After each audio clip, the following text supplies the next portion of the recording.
Dear student, अस्सलामु अलैकुम वरहमतुल्लाहि वबरकातुहू। आज का टॉपिक हमारा है DML स्टेटमेंट्स। ठीक है, DML यानी डेटा मैनिपुलेशन लैंग्वेज।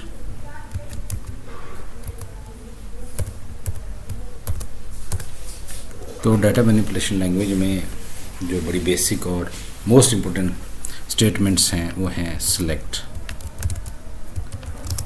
तो सिलेक्ट क्या करता है, किसी भी टेबल से डेटा को रिट्रीव करने के लिए यूज़ किया जाता है। ठीक है, फॉर एग्जांपल मेरे पास एक टेबल है select static from new employees का एम्प्लॉय। तो हम देखते हैं, देखिए इसके अंदर जितना भी डेटा था वो मैंने अगर व्यू किया है तो सिलेक्ट स्टेटमेंट के ज़रिए किया है। ठीक है, अब जो दूसरी कमांड है वो है हमारे पास इंसर्ट की, यानी किसी टेबल के अंदर मैंने डेटा को इंसर्ट करवाना है तो इंसर्ट कमांड के ज़रिए हम, ठीक है, इंसर्ट इनटू, उसके बाद हमने टेबल का नाम लिखना है। फॉर एग्जांपल मेरे पास टेबल है न्यू एम्प्लॉय, ठीक है, टेबल का नाम। उसके बाद हमने जो भी उस टेबल के अंदर कॉलम्स हैं वो लिखेंगे। एम्प्लॉय नेम है, एम्प्लॉय सैलरी है, डेब्ट आईडी है, उसके बाद हमारे पास हायर डेट है, तो उसके बाद हमने वैल्यूज़ इंसर्ट करवानी है।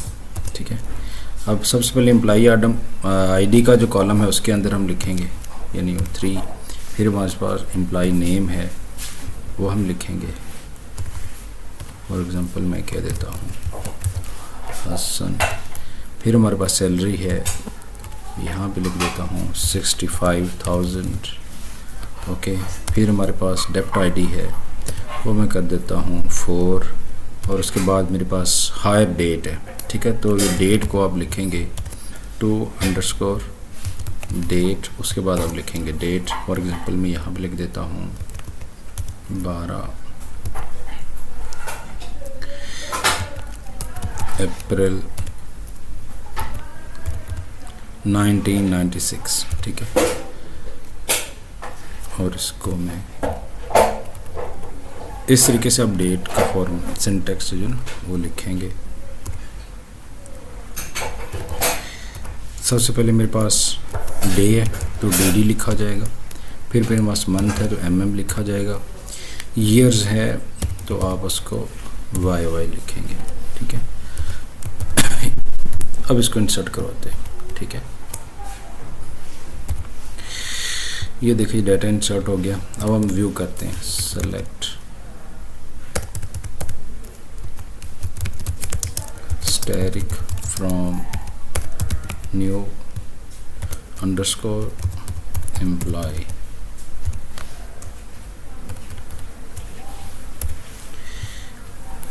ये रिकॉर्ड इंसर्ट हो चुका है। ठीक है, अगले जो हमारे पास है वो है अपडेट।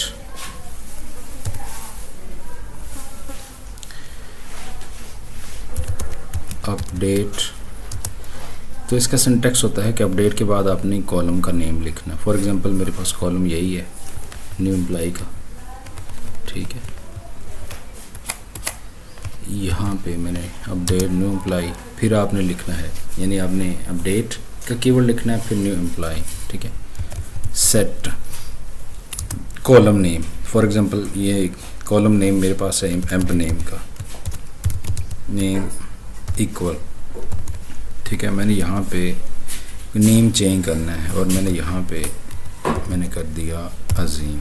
ठीक है, उसके बाद आपने वेयर कंडीशन लगानी है, वेयर, ठीक है, MID इक्वल 3 के। इसको मैं अब रन करता हूँ। ये देखिए, अब इसको हम क्वेरी को दोबारा रन करते हैं। अब देखें यहाँ पे अजीम आ चुका है। अगर हम साथ में चाहते हैं कि इसका जो है इसकी जो सैलरी है वो भी चेंज हो जाए तो वो भी हम कर सकते हैं। ठीक है, उसके लिए आप लिखेंगे m अंडरस्कोर सैलरी इक्वल, हमने करनी है मिसाल के तौर पे 70,000, और हम ये भी चाहते हैं कि उसका डिपार्टमेंट भी चेंज हो जाए, तो हम कहते हैं डेप्ट अंडरस्कोर ID इक्वल मैं कर देता हूँ 1। ठीक है, रन करते हैं जी।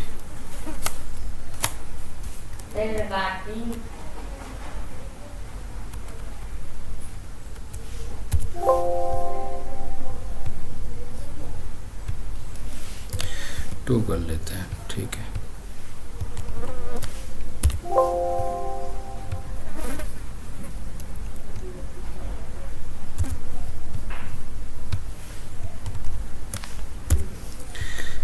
दोबारा रन करते हैं।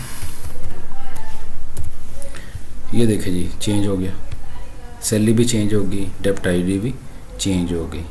ठीक है, और अगली जो हमारे पास जो स्टेटमेंट है वो है डिलीट। ठीक है, अगर हम चाहते हैं कि किसी टेबल में से कोई रो को डिलीट करें तो हम करेंगे डिलीट फ्रॉम टेबल नेम। ठीक है, न्यू एम्प्लॉय, उसके बाद अपनी कमांड लिख यानी वेयर क्लॉज लिखनी है, where for employ emp ID, हम इसको कर लेते हैं 3, चूँकि रिकॉर्ड वैसे ही आ रहा था। अब देखते हैं जी,